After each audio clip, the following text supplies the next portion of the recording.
Вестник Жулъчи смях, София, 19 май 1901 година. В него четем следните шеги. Песимизъм.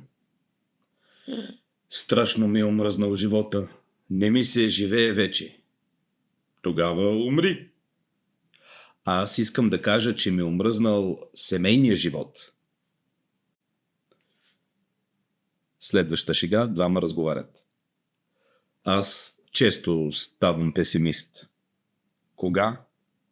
Обикновено след 10 число на всеки месец. На същата страница четем за Народното събрание. Двама разговарят. Кога ще се закрие сегашната сесия на събранието? На Петровден. Защо?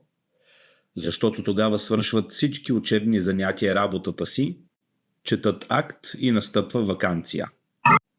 Ами Народното събрание и то ли е учебно заведение? Да.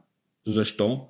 Защото повечето от народните представители са дошли не да работят, а да се учат да говорят. Каква е тогава разликата между другите учебни заведения и Народното събрание? В другите учебни заведения се плаща такса за учене, а в Народното събрание е наопаки. Плаща се по 20 лева надница на учащите се да говорят.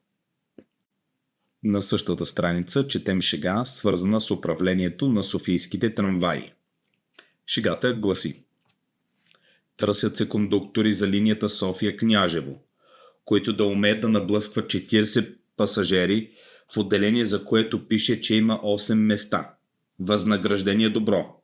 Подаръци от пътниците. Шамари, удари с бастун, чадър и прочие.